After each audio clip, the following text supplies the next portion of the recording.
कांग्रेस में जैसे गुटबंदी की बार बार विपक्ष बात करता है, तो क्या शैलजा, किरण और सुरजेवाला को न्योता दे रहे हैं? जो जज्बा हमें कहती है कि कांग्रेस का वहाँ सुपड़ा साफ हो गया, इतना झूठ बोलते हैं ना, उसको थोड़ा सा सोचना चाहिए राजनीति करना कि उन्होंने 19-25 उम्मीदवार खड़े किए थे, 6 तो चुनाव से पहले छोड़ गए। डवाली के अंदर इन्होंने रैली की, उसका नाम रखा है नव संकल्प। कौन से नए संकल्प? पहले पुराने संकल्प क्या पूरे कर दिए? डॉक्टर साहब, जब आप ओएसडी थे तब कादमा कांड, नीसिंग कांड के शहीदों को शहीद का दर्जा देके उनके परिवारों को सरकारी नौकरी दी गई थी, तो क्या इस रैली में भी ऐसी घोषणा की उम्मीद है? तो आपने सहानुभूति की बात की, तो दिग्विजय चौटाला ने एक बयान दिया कि डॉक्टर केवी सिंह 2 बार डवाली से हार गए थे, उसकी सहानुभूति का फायदा अमित शाह को मिला। आज हमारे साथ हैं पूर्व सीएम भूपेंद्र सिंह हुड्डा के ओएसडी रहे और कांग्रेस पार्टी के राष्ट्रीय नेता डॉक्टर केवी सिंह। कांग्रेस पार्टी ने 24 दिसंबर की सिरसा में एक बड़ी रैली रखी है, जिसको नाम दिया गया है जन आक्रोश किसान मजदूर रैली। उसी रैली के संयोजक है डॉक्टर केवी सिंह। उन्हीं से बात करते हैं कि रैली का क्या स्वरूप रहेगा और कौन कौन नेता उस रैली को संबोधित करेंगे।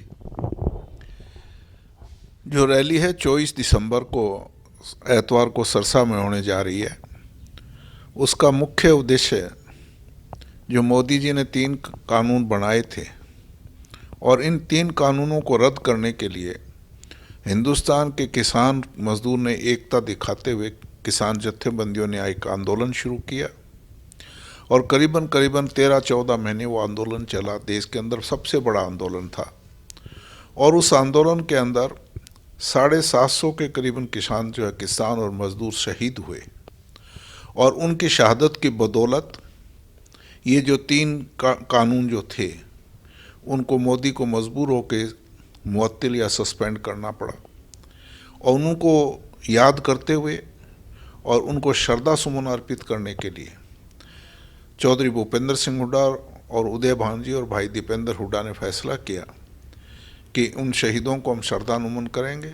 उनको सम्मान के लिए सिरसा जिला में जो ये किसान मजदूर जन आक्रोश रैली का आयोजन किया जाए, उसी के उपलक्ष्य में ये किया जा रहा है। और उसके अंदर मुख्य अतिथि के रूप में होंगे चौधरी भूपेंद्र सिंह हुड्डा, पार्टी के प्रधान चौधरी उदय भानजी, राज्यसभा सांसद भाई दीपेंद्र हुड्डा जी और भी दूसरे नेतागण आएंगे। कांग्रेस में जैसे गुटबंदी की बार बार विपक्ष बात करता है, तो क्या शैलजा, किरण और सुरजेवाला को न्योता दे रहे हैं? देखिए, पार्टी हाईकमांड का काम हमेशा हर चीज़ के लिए न्योता दिया जाता है, पर यह है आना ना आना। कई बार हर नेता अपने कई कामों में व्यस्त होते हैं, पर पार्टी, मुझे नहीं लगता कि इस तरह का कोई पार्टी के अंदर कोई गुटबाजी है। हर व्यक्ति अपनी तरीके से, अपने तौर तरीके से पार्टी को मजबूत कर रहा है। कोई कहीं कार्यक्रम करता है, कोई कहीं कार्य करता है। इसको आप ये नहीं कह सकते कि धड़ेबंदी या गुटबाजी है। गुटबाजी तो बीजेपी में हमारे से ज़्यादा। आपको क्या लगता है 5 राज्यों के चुनाव में जो कांग्रेस से उम्मीद की जा रही थी वो केवल तेलंगाना में ही पूरी हुई, बाकी जगह क्यों नहीं पूरी हो पाई? मैं मानता हूं कि नतीजे जो सरकार बनाने के जो आदमी कह सकते हो वो नतीजे हमारे नहीं आए, पर जहां तक वोट प्रतिशत का सवाल है, वो वोट प्रतिशत की राह नहीं है। हम सरकार बनाने में विफल जरूर हुए हैं, पर अगर चारों स्टेटों के अगर वोट देखें आप, तो जितना हमें वोट मिला है बीजेपी से हमें 10 लाख वोट ज़्यादा मिला। राजस्थान में हमारा प्रतिशत पिछले चुनाव से घटा नहीं, बढ़ा है। पर एक चीज़ आप देखिएगा कि हरियाणा के अंदर जिस तरीके का माहौल है बीजेपी के खिलाफ, और उसी के कारण जो हरियाणा के बॉर्डर पे जितनी सीटें हैं, अगर संगरिया से लेकर अलवर तक आगे तक जाएं, तो करीबन 34 सीटें जो हमारी हैं उसमें मेरे ख्याल में 25-26 कांग्रेस जीत के गई है। तो हरियाणा का असर इस सरकार के खिलाफ वहाँ तक नज़र आया है और उसको मुझे पूरा भरोसा है कि हरियाणा के अंदर भी जब भी चुनाव होंगे तो यहाँ 2/3 बहुमत से सरकार बनेगी। डॉक्टर साहब, जब आप ओएसडी थे तब कादमा कांड, नीसिंग कांड के शहीदों को शहीद का दर्जा देके उनके परिवारों को सरकारी नौकरी दी गई थी, तो क्या इस रैली में भी ऐसी घोषणा की उम्मीद है? इस रैली, वो तो देखिए फैसला पार्टी ने नीतिगत फैसला करना जो है, पर एक चीज़ हमारे नेताओं ने पहले ही कहा है कि जितने भी लोग शहीद हों उनके सबको हम नौकरी देने का काम करेंगे। और उससे पहले मुझे पूरी संख्या तो याद नहीं है, मुझे जहाँ तक ज्ञान है, एक वक्त था जब हम जो लोग शहीद हुए थे, करीबन 32 या 33 लोग ऐसे थे जो शहीद हुए, उनको पार्टी ने अपने फंड से, हर विधायक ने, कांग्रेस के विधायक ने 2-2 लाख रुपए इकट्ठे किए थे और हमने हर परिवार, शहीद परिवार को एक मान सम्मान के रूप में उनको 2-2 लाख रुपए देने का काम किया था। और एक फैसला हुआ था उसके बाद कि जितने भी शहीद हुए हैं उनके लोगों को कांग्रेस का जब राज आएगा तो उनके परिवार के प्रत्येक एक सदस्य को नौकरी देने का कांग्रेस काम करेगी।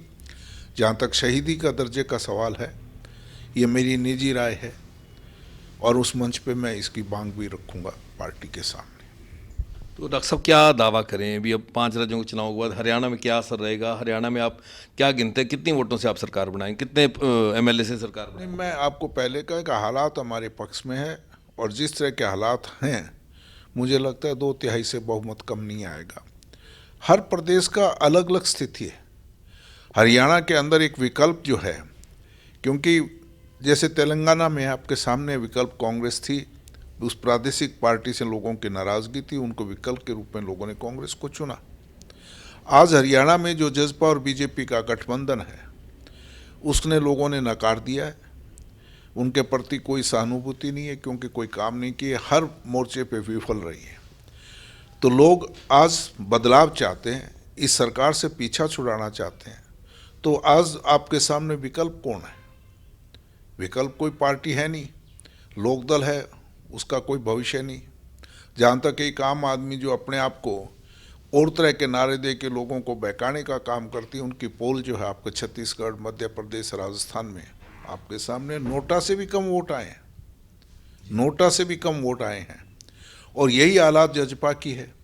जो जजपा हमें कहती है कि कांग्रेस का वहाँ सुपड़ा साफ हो गया, इतना झूठ बोलते हैं ना, इसको थोड़ा सा सोचना चाहिए राजनीति के अंदर कि उन्होंने 19-25 उम्मीदवार खड़े किए थे, 6 तो चुनाव से पहले छोड़ गए, 19 ने चुनाव लड़ा, 19 को 54,000 वोट मिले हैं, जबकि राजस्थान के अंदर कांग्रेस को अंदर 70 सीटें मिली हैं। हमारा वोट प्रतिशत बढ़ा है। जब वैसे रिवाज था, जब दूसरी सत्ता परिवर्तन होता था तो दूसरी पार्टी जो सत्ता में होती उसको 15, 20, 21 सीटें मिला करती थी, और इस बार 70 के करीबन सीटें आई हैं। पर हाँ, कुछ न कुछ कमी रही होगी हमारी कि 34 सीटें ऐसी हैं कांग्रेस जो 5,000 से कम वोटों से हारी है, 34 सीटें। और कुछ सीटें तो ऐसी हैं, काफ़ी इनमें भी आधी जो 1,000 से कम वोटों से हारी है। तो इतने थोड़े मार्जिन से आंकलन नहीं हुआ करता। अगर ये 34 सीटें अगर हमारी पास होती तो आज कांग्रेस के राज बनता। तो स्थिति हमारी मजबूत है, हरियाणा के अंदर बहुत मजबूत स्थिति के अंदर है, और सिर्फ कांग्रेस ही एक विकल्प है जो जिनका कोई नीति के साथ गठबंधन नहीं हुआ। अगर गठबंधन होता सही नहीं तो वायदे पूरे करते। मुझे तो एक चीज़ की बड़ी हैरानी है कि अभी डवाली के अंदर इन्होंने रैली की, उसका नाम रखा है नव संकल्प। कौन से नए संकल्प? पहले पुराने संकल्प क्या पूरे कर दिए? पुराने संकल्प जनता के सामने रखे थे इन्होंने कि हमारी सरकार आएगी तो 5100 रुपये बुढ़ापा पेंशन देंगे, हमारी सरकार आएगी तो 75% लोगों का, हरियाणा के लोगों के रोजगार में रिजर्वेशन करें। आज वो 2 संकल्प तो पूरे कर लो। जब 2 संकल्प आपके पूरे होंगे तभी तो नव संकल्प लिया करते हैं। तो लोगों का इनका काम है सिर्फ बहकाने का काम। पर अब जनता बहकावे में नहीं आएगी। ये यहाँ से मैदान छोड़ के राजस्थान में गए तो वो पहले नारा दे रहे थे कि हमारी चाबी से सत्ता का खुलेगी, तो लोगों ने चाबी जो वापस लौटा के बैरंग इनको लौटाने का काम किया है। डॉक्टर साहब, आपने सहानुभूति की बात की तो दिग्विजय चौटाला ने एक बयान दिया कि डॉक्टर केवी सिंह 2 बार डवाली से हार गए थे, उसकी सहानुभूति का फायदा अमित शाह को मिला। डॉक्टर केवी सिंह की सहानुभूति का नहीं मिला। राजनीति में कोई सहानुभूति नहीं होती। मुझे मिला मेरे काम का।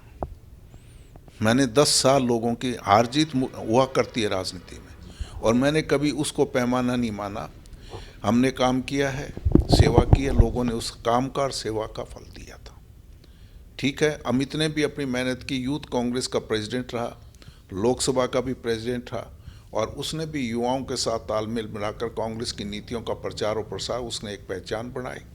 मैंने 10 साल उस हल्के में विधायक ना होते हुए भी मेरे पास थोड़ा सा मैं आप लोगों को एक चीज़ क्लियर करना चाहूँगा। जब मैं डवाड़ी की राजनीति मैंने शुरू की, पहला चुनाव 2009 में लड़ा, तब मेरे पास कोई पद नहीं था।